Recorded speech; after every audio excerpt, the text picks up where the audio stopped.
all of you. Good morning mga ka-brothers, mga ka-sisters. Eto po, medyo naging busy lang po ako. Hindi po ako nakapag-vlog this past 2 days po.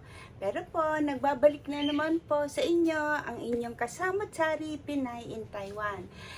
Alam nyo po, nag-crave po ako ngayon ng sinigang. Actually, matagal na po akong hindi nagluluto ng sinigang.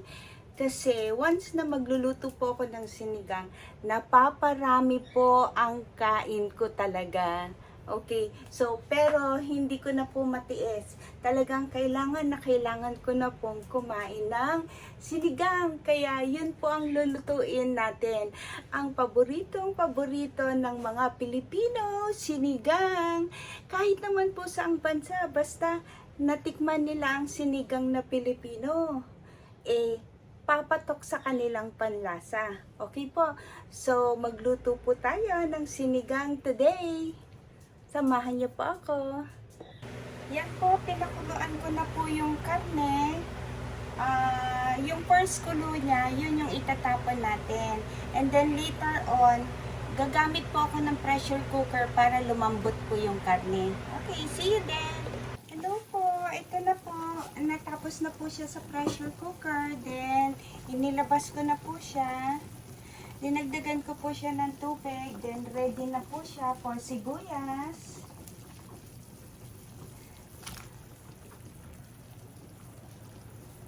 At saka ang kanyang sitaw.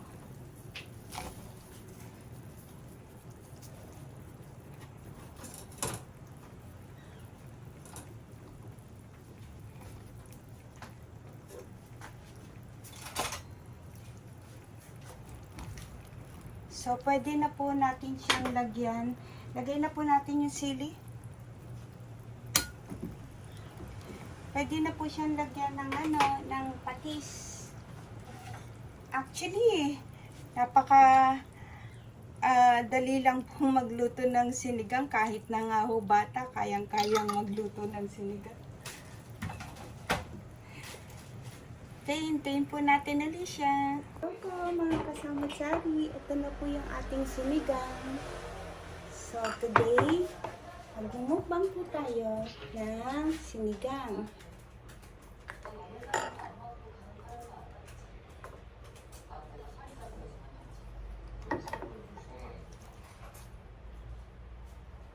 Tapos, meron pa akong sili dito sa tabi.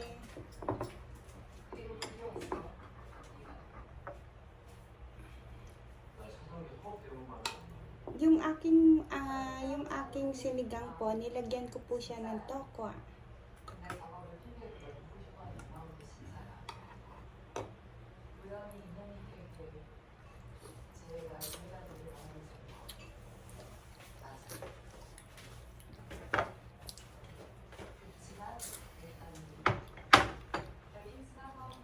Mainit pa po.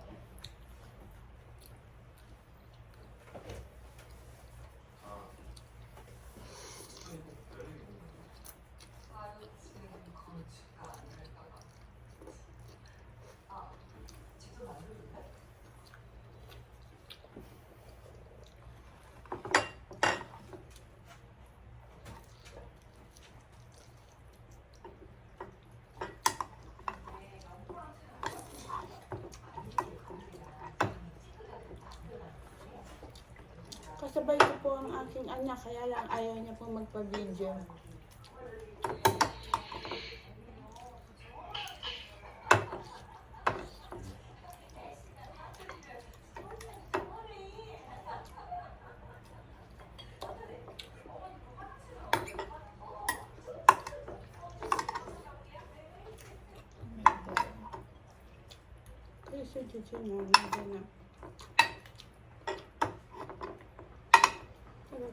na.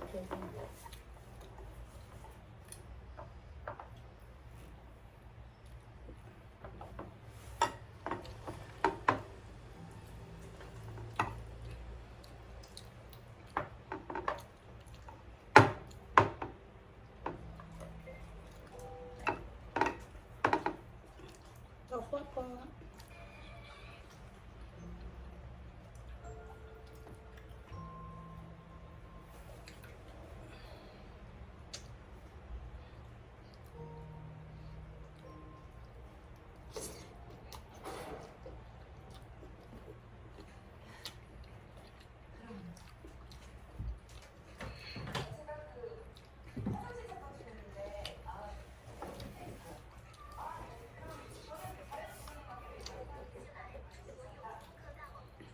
Sarap.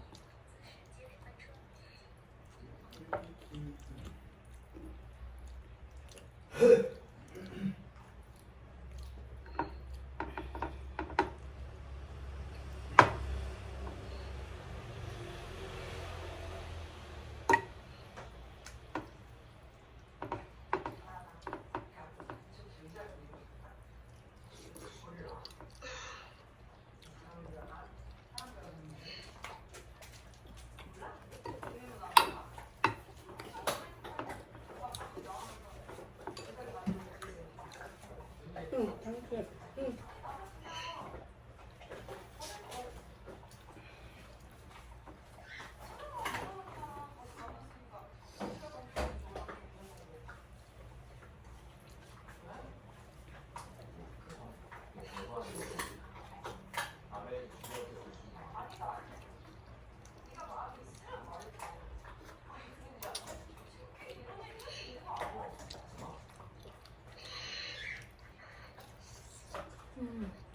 Sarap.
Tokwa.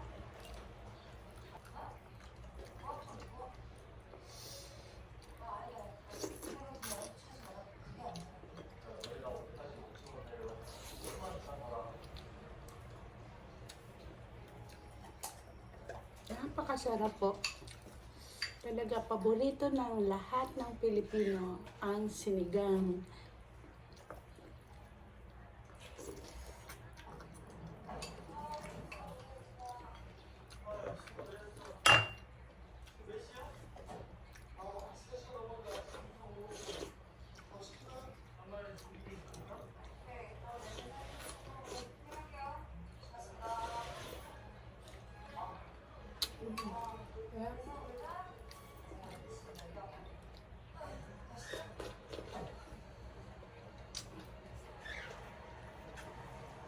Ayan po, naubos ko pa. Gusto ko pa pong magkanin pero hindi na po pwede dahil on diet. Masisira po ang aking diet. Anyway, paminsan-minsan lang naman po ako magmumukbang. Samot-sari mukbang! Ito na po ang first episode ko ng Samot-sari mukbang. Hopefully, nagustuhan niyo po.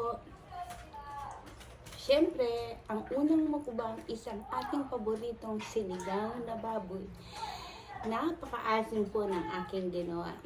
Okay, maraming salamat po mga kasamot-sari, Pinay in Taiwan. Sana po nagustuhan niyo po ang aking episode at nakakain na po ba kayo? Maraming salamat po sa mga nakapag-subscribe at sa mga hindi pa po nakapag-subscribe. Please, mag-subscribe po and mag-like po kayo. Maraming salamat po. I love you all. See you on the next content. God bless us all.